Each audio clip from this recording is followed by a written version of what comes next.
ఇక పోలీస్ శాఖ వారి హెచ్చరికల పేరుతో సోషల్ మీడియాలో వైరల్ అవుతున్న వార్తలపై హైదరాబాద్ పోలీసులు స్పందించినట్టులా నగరంలో దుకాణాలన్నీ రాత్రి 10:30 లేదా 11 గంటలకి మూసేయాలంటూ వస్తున్న వార్తలను పోలీసులు ఖండించారు.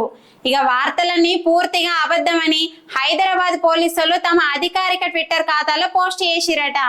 ఇక దుకాణాలు వ్యాపారాలు తెరిచి మూసేసే సమయాలు ప్రస్తుతం అమల్లో ఉన్న నిబంధనల ప్రకారమే కొనసాగుతాయని చెప్పుకొచ్చిరట. అయితే హైదరాబాద్ లో నెలకొన్న ప్రస్తుత పరిస్థితులలో CM Revanth Reddy sir police శాఖలకు కీలక ఆదేశాలు చేసిరని, ముఖ్యమంత్రి ఆదేశాల మేరకు నగరవాసులు పోలీసులు హెచ్చరికలు జారీ చేసినట్టు సోషల్ మీడియాలలో పోస్ట్ వైరల్ గా మారింది. ఇక దీంతో పాటు దుకాణాలు రాత్రి 10:30 నుంచి 11 గంటల లోపే మూసేయాలన్న నిబంధన కూడా ఉందటల్లా. ఇక అర్ధరాత్రి జులైగా ఎవరైనా తిరిగితే కఠిన చర్యలు తీసుకుంటామంటూ హెచ్చరికలు జారీ చేసినట్టుగా పోలీసులతో పాటు సీఎం రేవంత్ రెడ్డి సార్ ఫోటోతో ఉన్న పోస్టర్ సోషల్ మీడియాలో వైరల్ అవుతుందట. ఇక ఇంతటితోటి ఆగకుండా ఇంకా పోలీసు వాళ్ళు విడుదల చేసిరని చాలా మంది తమ సోషల్ మీడియాల అకౌంట్లలో షేర్ చేసుకున్నారటల్లా.